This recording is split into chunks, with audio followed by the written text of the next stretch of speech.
Hello, this is Marsha McLean, your professional sister. I want to thank you so much for taking time to spend with me today. I will ask that you please like and share this broadcast. I have with me today two dynamic speakers. One, Jay, is it Jay Dwayne? J. I Dwayne did, Jay Garnett. Dwayne Garrett. Thank you. Garnett. And Linda Young with me. I want them to introduce themselves. If Jay, if you will please go first. You know that go against my morals and values. The women Oh, always I'm have to go sorry. first. You are right. Linda Young, if you will please go first. Okay, well, thank you so much, Jay and Marsha. Hello, I'm Linda Young. I am a life skills instructor with the Family Guidance Center of Alabama, and we teach parenting classes. We teach parents how to love one another, pretty much how to love their children. If you are interested in, in getting information from me afterwards, I'll be more than happy to answer any questions that can come through email. I can be reached at L Young at familyguidancecenter.org. All right, now to you, Jay.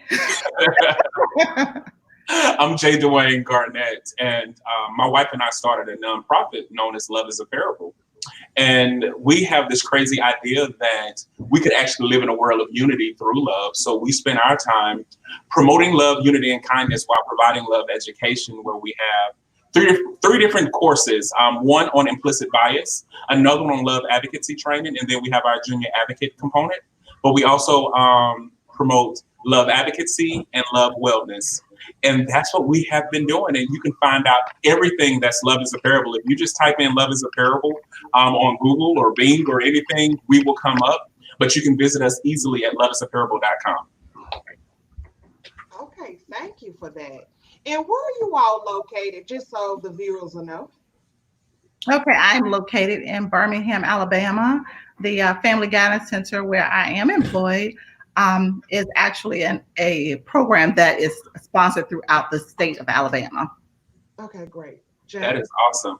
I'm in the RDU area in the small big town of Fuquay Varina, but we actually provide global advocacy because we deal with people even in the UK. So we're virtual. So wherever you need us to go, we will be there. Okay, great. That is great to know. So I just want to tell you all how this started. So last week I did a celebration of fathers, thanking fathers for all they do.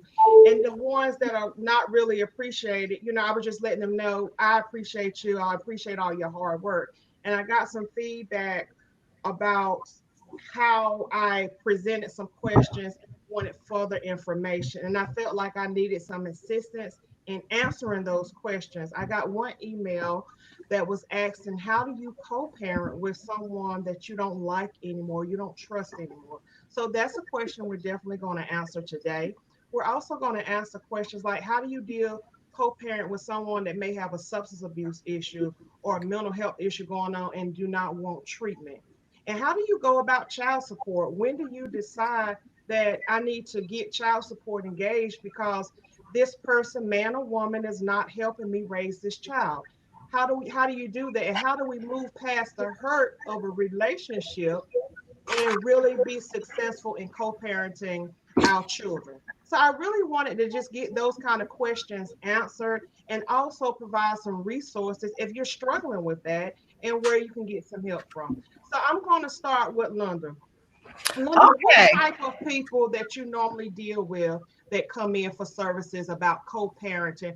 Are they normally angry? Are they really looking for help? Or do they have questions about, do my child's father or mother need anger management? Or do I need to step in and get child support involved because they're just absent and really not helping me with my child?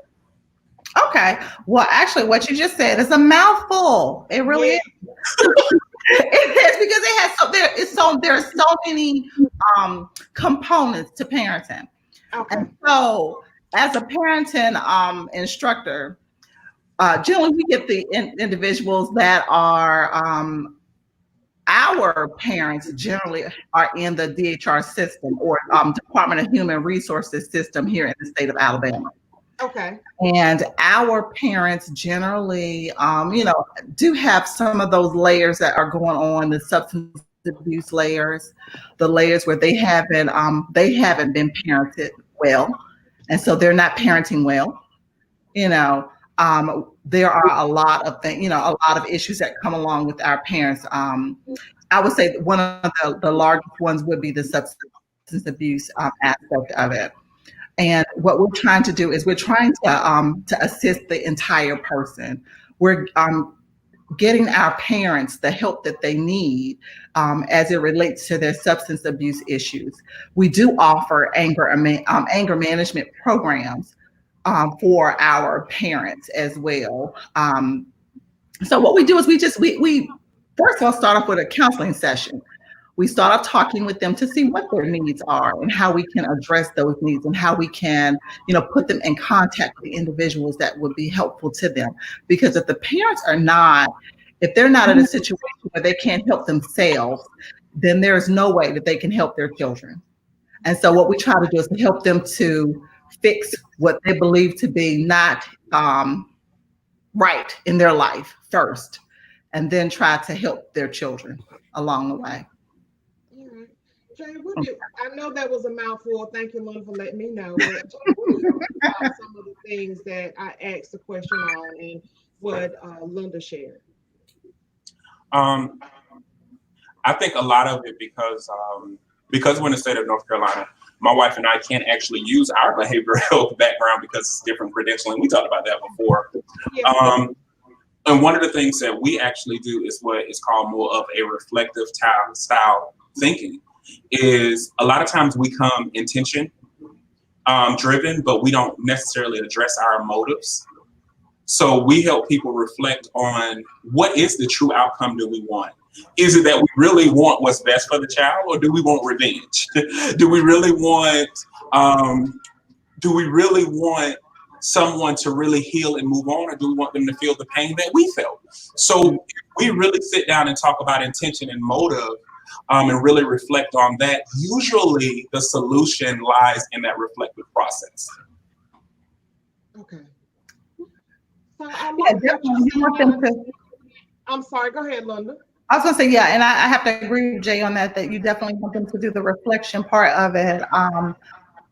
One of the things that I failed to discuss or to answer the question as it relates to, what it is that we do with the parents. We provide them with love, first of all. We try to provide them with the parenting classes, to help them to get through what it is that they're trying to get through. To make sure that they have the communication skills to be able to reach out to their children and have conversations with them. There are 7 lessons that we teach, and of those 7 lessons, communication is the common thread. We definitely want to make sure that our parents are able to communicate with their children. I know that there's that there may be the co-parenting issue may be a problem. But one of the things that we try to get our parents to see is that it's so necessary for them as parents to make sure that they are handling themselves. One of the things that is most frustrating is when you are trying to, make someone behave the way that you want them to behave. You can't control other people. And so when they've decided that they don't want to do counseling, or if they've decided that they don't want to do, that they like their drugs, they don't want to, stop their substance abuse or whatever. We can't control that. But what we're going to do is we're going to love on those kids, and we're going to be the parent that we need to be for them. Okay. So that's pretty much what we do. I have a question. Something that you said, Linda. What do you do when people are stuck on wanting to change other people? How do you direct them back to themselves?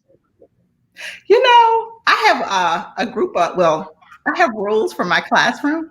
Mm-hmm. And I said, I'm one of those people. I'm like that mean mama that's going to tell you with a smile. I am. Because when they start talking, and I do get them, they start talking about the other parent. Well, I can't believe, and they don't want to, and I can't get them to change or whatever. And I always say the only person that you can change is yourself. When we come into the classroom, we're reading the rules for the classroom. And one of the rules is that we're not going to talk about the other parent, because the other parent is not here to defend him or herself. Okay. And so communication is definitely what we go back to. You have to communicate with this person. Let them know what your expectations are, things That's pretty much, first and foremost. All right, thank you, Jay. I wanted to ask, how do you build from effective communication when you're dealing with two individuals? They have a connection, a child, but it's like they're still so fixated on the brokenness of the relationship that it ended that they can't see the child. What do you do? Well, it's so funny, Marshall, because I feel like now we're really just like having conversations in the car.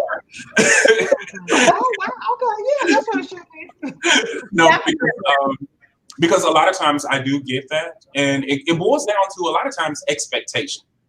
Okay. And the truth of the matter is, we start addressing expectation. Communication is not really the issue; it's expectations. Everybody has their preferred form of communication, and we constantly assume that if one lacks the ability to articulate from a verbal perspective, they lack the ability to communicate, and that's not necessarily true.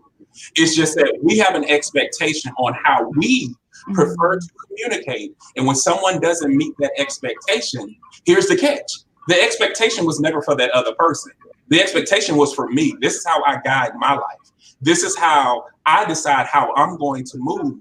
So we're really dealing with betrayal of an expectation that a person didn't meet. And so when they didn't meet that expectation, now we're saying, how do I process that betrayal? Is it forgivable or is it not? But guess what? We decide if something is forgivable before the apology is even rendered. Think about it. We forgive people all the time before they say anything. So a lot of times we find that the person isn't struggling with communication. They're really struggling with betrayal of an expectation that a person may or may not agree to sign up for. So we actually start saying, okay, let's go back, because now we're going back to intention and motive. We want them to pay for an expectation that they didn't meet, or we want them to do something that we may not necessarily agreed on, right? Because a lot of our expectations are assumed. We don't really sit down and say, okay, these are all of my expectations. Why do we say that? Because a lot of our expectations happen through life. They teach us. And so we're saying, well, I never do that again. Well, I never do that again. So it's like a running list that people never really talk about, but it's constantly assumed. And once we make those assumptions, you know the rest of that story. And so we actually help them reflect on, well, was that expectation ever communicated? Did they ever sign up for that? You know? Yes, that was powerful. Betrayal of an expectation. I really like that. That is powerful. So I see in my office a lot of just angry people. They come in because they're forced to. It's like, I don't really want to address it. This big elephant in the room. They walk around. I don't want to address it. And when I'm trying to explain to them the dynamics of healing, you need to heal. And I think they forget about that. All they want to focus on, well, he hurt me, she hurt me, they left me, Right. they left me with this child, but they don't think, can you heal and forgive that? Because you still have a child that's involved that is an innocent bystander and cannot do anything about that relationship.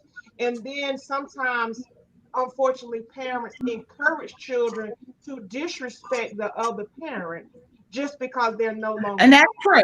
That shouldn't be done. What do you think? That is so true. That is so true. Well, we have to learn respect. And I always go back to the same thing. Yeah. Kids have to know respect. They have to. Sometimes we make our kids our friends and we allow them to hear things and allow them to be privy to things that they should not be. Yes. We need to put them, in situations that are age appropriate. Kids should not hear us talking about the other parent, because if not for only 30 seconds, you like something about that parent.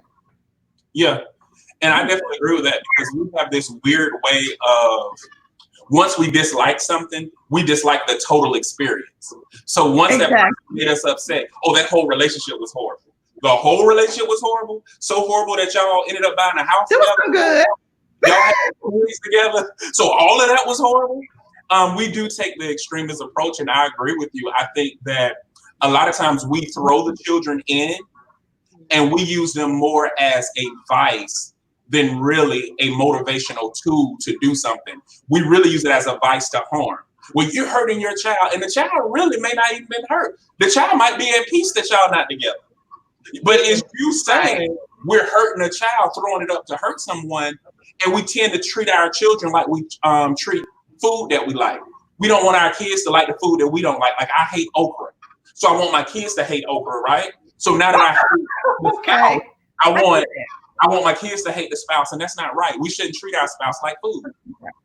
That's not right. I like But, and that's actually a really good analogy. Yeah. But don't eat okra, it's nasty. Oh, shut up. But where do you think that comes from? Do you think it's rooted in our family's generation, not our parents' generation, and then it just came on, transcended to our generation? Whereas it's control. What do you mean by that? Control. That the parent that believes that they can control the child can change the way the child thinks about the other parent. If my child loves me more, then they'll agree with what it is that I'm telling them. They'll agree that the other parent is not doing right. I'm always taking every advantage to show where they haven't shown up, where they should have shown up strong. We as parents shouldn't do that because it messes with the child. It really does. With their self-esteem. Why is it that my dad doesn't, or why is it that my mom doesn't do whatever it is that they don't do? They don't love me, and I don't want them, definitely you don't want little kids to feel that way. You want them to know that they are loved, that they are supported in the things that they do, because an encouraged child can do anything, absolutely anything. A discouraged child, you will know immediately. Okay, absolutely, I agree. Mm-hmm. Go ahead, I add to it. I do believe that it is control, but I think that control stems from survival. We feel like either you for me or against me. So now that you are against me, I'm preparing my children for war, per se, because for some reason, we internalize disagreement as against, and now you're an enemy, versus just no, we didn't agree on this one thing. And so now people go into survival mode. Well, I got to protect me. You hear it all the time. I got to protect my peace. I got to protect this. No, it's not that. Calm down and breathe and don't eat okra. That's all you got to do. But what do you do? I know that, Jay. I'm sorry, Jay. Oh, you might I love gumbo and okras and gumbo. Okay, I never had. Marsha, you gotta decide whose side you on now. I never had jumbo. You can't be Marsha. Okay, I'm gonna plead the fifth. I don't got nothing to say. I don't have nothing to say. I'll plead the fifth. I don't have nothing to say. Yeah. I'm thinking that Marsha doesn't like gumbo either. I mean, she doesn't like gumbo and she doesn't like I've ever had gumbo. I don't think I've ever had it. So I don't think I've ever had gumbo. That's why you're a happy person, because you eat it. It's really good. It's really good. Well, I take your word for it. But I want to get back to, we're talking about the kids, but I want to kind of focus now on like the parents. What do you do if a parent comes to you and say, I think I need to take this person to child support? Why is money so important as far as somebody seeing their child? Why is that? Why are the two connected? And the reason I'm asking is because many times people get on hardships and they may not have finances, but they have all the time in the world to spend with their child, go to their games and stuff. Why do you think money is so connected to seeing the child? Don't misunderstand me. I do think if you have a child, you should be paying for that child, whatever assistance. But I don't believe if I'm on hard times that has to be a reason for me not to see my child. Well, you can't see them unless you pay me child support. And how do you get around that? Because I think that causes a lot in the breakdown in communication when the finances are gone or it dries up. How do you encourage people to see that in a different light and still do right for the child? What do you think? When I think about that, I think about power. I think about control and punishment. All of those. It's less about what the child needs, but more about what I can make you do for the child. Yes, children do need child support. They do. And in the cases of the parents that I spend time with, they might or might not get child support. And their children's needs might or might not be met, because we're talking about, when you're thinking about child support, you're also thinking about, things that would go, what the funds will go toward. Mm-hmm. Healthcare is expensive. It's Yes, it required, is. those kind of things. And so when your child is eating where they're living, what I usually hear are complaints from those who have to pay child support in the amounts that are being asked for. Okay. Now I don't know. But I don't have a lot to say about that because I don't know what your child's needs are. Okay, now I know in North Carolina, I don't know if it's every state for child support. For one child, you have to start with 17%, and any child after that, it goes down a percentage of your income each time. So if you have several different children, like one child may get 300, but that third or fourth child may get 100 just because of the amount of money that's coming in. And I've seen a lot of just a lot of different families struggle with that, not understanding that. But I'm just trying to figure out, Okay. even if they can't pay or you're not getting what you feel like you deserve or your child deserve, why won't you let that child see their parent? What is the purpose of that? Especially if the court deemed this is what they should pay. Jay, what do you think? I think it goes back to betrayal. Mm-hmm. It goes back to betrayal, that I feel betrayed. It's not even about the child. It's not even about the money. At this point, it's about principle. And some people feel like the way that you betrayed me or the way that you mistreated me, you don't even deserve to be in the presence of me or my child. And so that's where the unresolved issues need to happen. And let's talk about it. We constantly talk about adults like that means you escape being a child. No, you are going to always be a child, but you learn every day to be an adult. Okay. And so certain people are at different places, and certain people are not comfortable having certain conversations. And the real truth of the matter is, I know we said this, it really isn't about the child. A lot of decisions that we make, we really don't think about the child. We actually treat the child as if it's some form of, like it's some form of slavery. Like how many times you've heard people say, well, this is my child, as if that child is property, not as if it's something who's breathing, who has a way of thinking. And really, once a child knows right from wrong, a child really can decide a lot of things. Okay. And we actually escape that whole process and feel like, okay, well, it's my child, so therefore I'm going to speak for the child. But really, it's revenge that you want. It's really peace that you want. And we don't ever talk about the peace. So no amount of money will be enough, because depending on the type of relationship, you ripped a part of their life, a part of their dream away. Especially if we were married. Now that's a whole new inconvenience that I have to deal with. And what price tag can you put on an inconvenience? And now we're thinking, well, I have to triage this situation. And the way to triage this situation is forcing a child into a state where they only will depend on one of them, and that one being the one who didn't cause the quote unquote offense, if you will. Okay. Okay. Okay. I like that. That's really Well said, Jay. What'd you say about Oprah, huh? I said, well said, Jay. Well Thank said. you, Linda. Thank you. You're welcome. I No, do have a question though. What if it's something that the person, you all ended the relationship? Maybe I don't know if revenge is the appropriate word for this, like if it was a domestic violence situation, abusive situation, and you fear for your life as well as your children what they may be exposed to.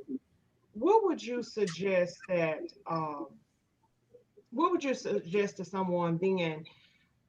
Is it reasonable to say you need to get help before you can see the child, or go to anger management, try to figure out what is the root to, why is it so easy for you to become an abuser? And this can be a male or a female. What do you say to them? There is here in the state of Alabama, in situations like that, our Department of Human Resources get involved in situations like that. If the police are called, then that's when DHR is called also. Okay. Children may be taken away from the situation, and parents have to, well, the Department of Human Resources come up with a plan with the parents on how they can or cannot see their children. And in situations like that, yes, definitely, I've seen plans that have included parents having to take domestic violence workshops and classes, having to take anger management, having to have supervised visits with their children because the children need to feel safe.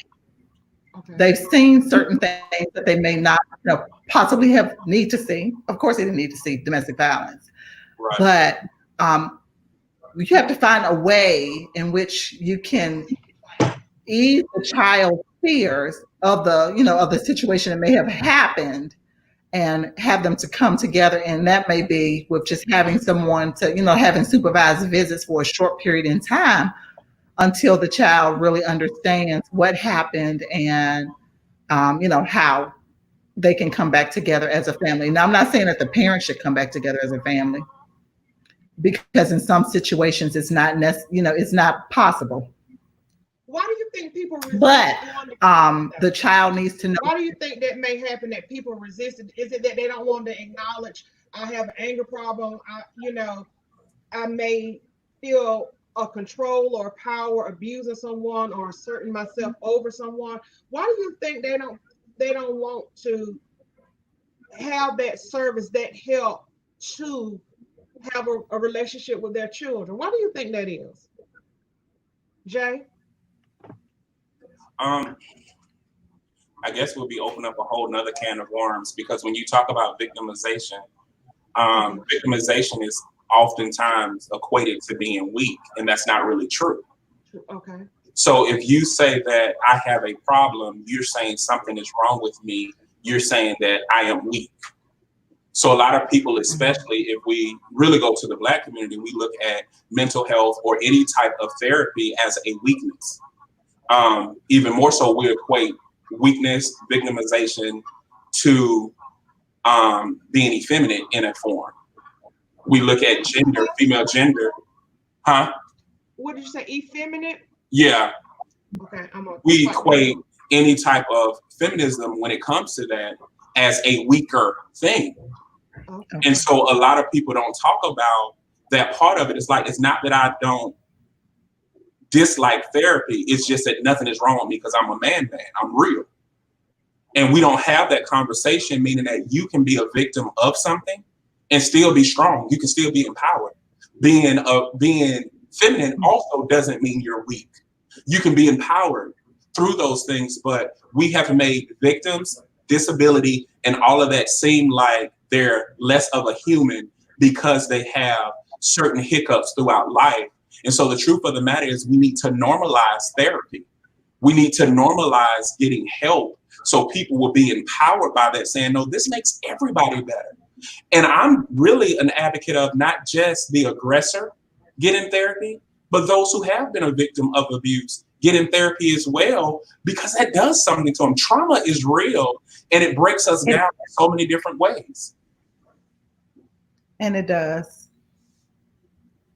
I like that. I really like that. And the reason I'm asking these things because they did come up, but I hear what you're saying. That's another can of worms. We have this section now. Here's another layer that we have to address. It's like you constantly just keep peeling back all of these dynamics that may cause people difficulty when you're trying to co-parent, and it's a struggle. Do you think it gets better the longer people are away from each other? Like, you may have anger, may need to heal that first 2 or 3 years, but what if it's been like 5 or 6 years and you're still having problems co-parenting? Do you think that person is frozen and stuck there, or is still a control issue where things didn't go their way, they were betrayed, and it's hard for them to transition onto something else? I definitely think time away is worse because scar tissue forms. Okay. It's hard to do surgery around that scar tissue. Okay. Time doesn't necessarily heal all things, but it definitely makes the skin tougher. And it makes situations and reconciliation tougher, in my opinion. Linda, what you think? Okay. I'm So, listening to that. Yeah, because well, in my situation, because the parents that come through our organization, they come and they go. I have some that we call frequent flyers that come back quite often. Um, I think that it is still more of a control thing. I can't get them to, or I can't get her to do what I want them to do, and so they're still angry. And so we're, trying to work with them to let go of the anger. You can't parent angry, you you know, can. and it's just not a good thing. And so we have to figure out how we can find our own happiness, and that we can find our own happiness. We can pass that on to our children. Okay. I like that. I agree. I I agree a agree lot. with that. So I have one question that came up. It's kind of a complex question. What do you say to a woman or man that have multiple children by different partners? And they're trying to, they got a revelation, and now they realize I really made some terrible mistakes in my past and my children are suffering for it, and I want to get better. But like you said, Jay, now they're scar tissue. They've been away for so long. How do they re-engage and get Mhm. reacclimated back to their children and build a better foundation than what they had? How do they do that? Whew. Well, the whole idea of multiple children, Mhm. whew, um, that's hard anyway, because Yeah. if we perfectly honest, the children are going to have to work on their relationship with the parents, and parents are the ones who make it complicated. Okay. I'm gonna be perfectly honest, Mhm. because every parent is going to think, guess what? Your child is the pride and joy, and your child should have A, B, C, or D. But we got to really have conversations with the children and let them really decide. It's like with my birth father. My mama bashed my dad so much, but because she was such an annoyance of a parent, I'd be like, well, I wish I was with him because I ain't got to deal with this. So it wasn't until my adulthood that I realized that she was right. But had she just had a conversation and let self discovery take place, I could have gotten there a whole lot sooner. And so that's why we have a strained relationship now in my adulthood. Whereas when I was a child, I always looked at him as my superhero, meaning if my dad was here, I wouldn't have to deal with this. But the truth of the matter is, my mother was trying to protect me. But had we just had a healthy dialogue, her and my dad, I could have come to the conclusion like, oh, okay, he just doesn't want to be a father, and I could move on. But I think that that hindered my process because it wasn't about what was really happening. It was more of her interjections of feelings. So Okay. it was hard for me to process that. You know what I mean? I, I do. I And do. so I think I that, definitely. I'm sorry, I didn't hear you. No, I was just saying, yeah, I definitely get that. I can get that. And I like the self discovery part of it, because parents should allow children to see certain things so that they can make their own, form their own opinions about the parent. That's We right. don't want to feed them our opinions of the other parent. We want them to see, because it might not be bad to them, some of the things that they're doing. We're just angry about how they're doing it. Okay. Right. And the children, regardless of how you feel about it, are siblings. And the worst injustice that you can do is deny the children their opportunity to connect with their family. I Forget agree with about the parents, but we're talking about the siblings, because after the parents leave, think about that. it. It's So many hard. about in the South, we got so many family secrets, and everybody Yes. dead and gone. And now we trying to figure out why this person always looked like me, and they're a cousin, or that's my sibling, but you didn't tell me. So now I got to figure out stuff in your absence, and that's selfish. It wasn't I, about you. Once you brought a child in this place, it ain't about you no more. If it was really about me, I should have knew who my brother and sister was. You're I selfish, agree. and you got to cut out the selfishness. I agree with you on that. And I'm just going to And be transparent here myself. I have a son that I raised as a single mother, and he struggled. Now he will be honest. I just didn't talk about his father. I just didn't talk about him. And I will always say you will see him for yourself. But I wonder, is this is my fault, and this is just my opinion, and I may be totally wrong. But sometimes I feel like as my son is older and he sees his father now, I just don't think his father has the same investment in him that I do, because I raised him and poured my time and energy. And I try to explain, I'm not trying to bash you. I'm just saying my son has my last name. He knows my side of the family. When he gets in trouble, have hardships, I'm the one he calls. And so I have a bond there. I just don't think you're invested, and you can't just use the excuse, well, your mama wouldn't let me be there. And so that's why I'm always an advocate to parents: know your rights. And if you have to use the court system, use it.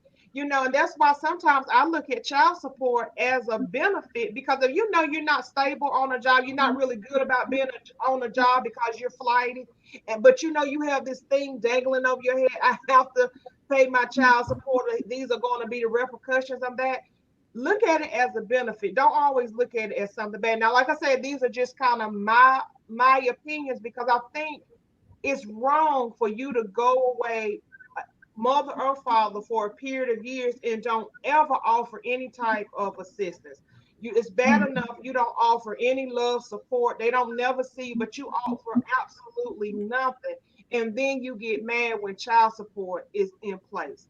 And I'm gonna tell you, I've seen this a lot in churches, and it really was disheartening, where you have preachers telling you righteousness and all this stuff, and have all these outside kids that they want to keep secret, and then don't even want to pay child support. I don't understand that. That's why I was like, maybe we can find the root cause of it. Maybe then we can have some communication, because like I said, I do agree most of this is betrayal, but when it transitioned to something else, where it's just like, I had this child, and then you disrespect the other parent so badly. I just don't understand, what is the outcome, what is the benefit of that. And are you thinking about how your words are going to affect your child later on? Are you making that child a priority? Those are my concerns. People don't like accountability. Well, that's true too. Now you That hold is true. people accountable. Now it's the principle. It's the fact of, sometimes it ain't even about the money. It's the fact that you're holding me accountable, and I can't just do what I want to do. If we just want to be real, people Real. hate accountability. So by you holding somebody accountable, they really are just rebelling against being accountable. They're not really rebelling against the system, or rebelling against that. And you knowing that you gave your son your last name, knowing that he wasn't there, knowing that your family you basically said you were irresponsible about something that you should have taken care of. So the problem is now accountability. How dare you hold me accountable? Who are you to hold me accountable? And a lot of people don't like that.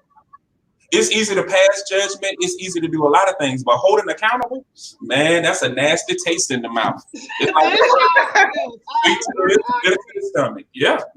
Erica is saying speak. I'm assuming, I'm sorry to cut you off. Erica is saying speak. I have that put up. She made a comment. I think she was talking about you, Jay. I think you put it in the spirit or something, Jay. Go ahead. Go ahead, Alunda. Well, no, I was just going to add to what Jay said when, I'm sorry, when Jay talked about, I'm sorry, going back to Marsha said that about. Now, me and Jay don't look alike. Come on now, Alunda, do look alike. I'm trying to remember. Look, okay. Because you guys made so many good points, I should have been writing them down so that I can, go back and talk about. Okay.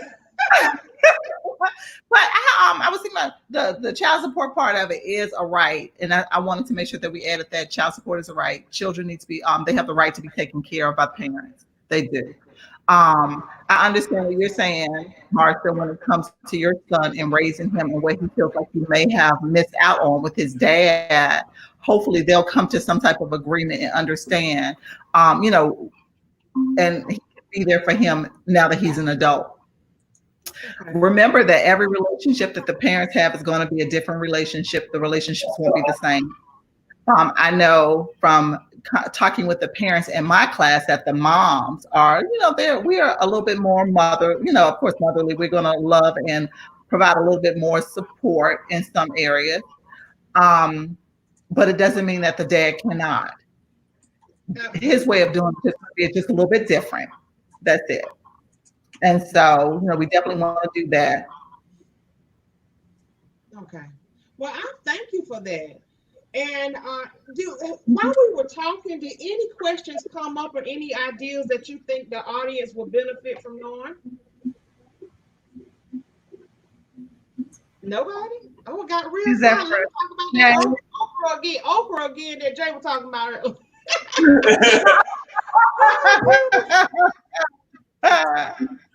I think that no, I no, go ahead, Miss Linda. Linda, go ahead. okay. Now I was waiting for Jay. I'm gonna let Jay finish. Oh, okay. Are you Well, finished, Jay? Yes, ma'am. Okay, because I he just threw didn't a want to cut him ma'am off. on. He threw a ma'am on. He trying to let you go first. It's going to hurt his moral compass. So go ahead and talk. Okay. Well, no, I think that this has really been a good conversation because parents do need to know how to communicate with one another, how to get along with one another. You don't have to like me, but can you just respect me, please? You Of know, course, yeah. kids need because kids need to see that. They need to see that people can be and not necessarily amicable because they don't have to love one another. But there was love or there was some respect there at one point. And That's that's what we should allow the children to see, the respect that once was there.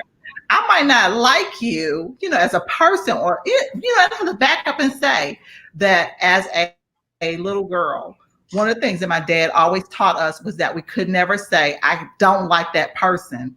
What we would have to do was we would have to say what it was specifically that we did not like about their actions. And I think that that is what we're talking about here today. That there are some actions that we won't necessarily like of the other person, but we have to figure out how to get around that, how to co-parent. And it's funny when we talk about co-parenting, people think about 18 years. It's not. It's a lifetime a because I can lifetime. honestly tell you, I have a situation where I have a sister. My sister and I don't have the same mom. I grew up watching our moms not be amicable with one another. And so I know how I would never want a situation to be, under my watch. And so, but I saw my dad trying to smooth it over to a degree and making sure that my sister always felt like she was a part of our family. And that's what I felt anyway. And so when you have a parent, sometimes in some situations you have parents who are going to do things just a little bit different. Mhm. But I think that, in kids in situations like that, they will see the things that they know to be true for themselves. And hopefully they'll be able to build upon those for the life that they're building for themselves. They see the Absolutely. bad things. Hopefully Mhm. those bad things won't stick. All Yeah. right. Thank you. Jay? One of the things that I would just suggest with co-parenting is come up with a mission and a vision for your family. I like that. Say what it is that you see for your family, and then when separation happens, always go back to that mission and that vision, and just add amendments to it. Let me explain. So if you move on and you get different spouses, bring spouses back to say, hey, this is the original vision and mission we had for our child. And so how will you contribute Okay. to the original mission and vision? And so that way it's something that is documented, something that they all can reflect on. And so whenever anybody goes off course, they can say, no, this is what we agreed on. So if you go to therapy, this is what we agreed on. If you go to court, this is what we agreed on. So everybody will remain focused on the original mission and vision of what you wanted that outcome to be. I like that. And I'm going to close right there. I Well, want to Jay. thank my wonderful guest. I want to just thank you. I hope we provided some excellent information. If you have more questions, please do not hesitate to reach out. If you enjoyed Jay, please watch him at Love is Apparel. Jay, do you have a show? What day is it? Is it Wednesday or Thursday? I always get it mixed up. I'm We sorry. have Brother Empowerment every Thursday at Brother 8:30 Empowerment. Eastern Standard Time. And you can follow him on Facebook. And also, if you have any questions, I will be putting Miss Linda Young's information. She is serving the community of Birmingham, Alabama, correct? Linda? That's correct. Well, in surrounding counties, and yes, surrounding counties. Okay. and And I surrounding counties. okay, thank you. And I am available to you as well. I do Sundays with Marsha every Sunday, and I'm also a therapist, a clinical therapist in Cary, North Carolina, and I can be of assistance to you. I want to thank you so much for your time today. May the very best belong to you, and until next time. Hold on.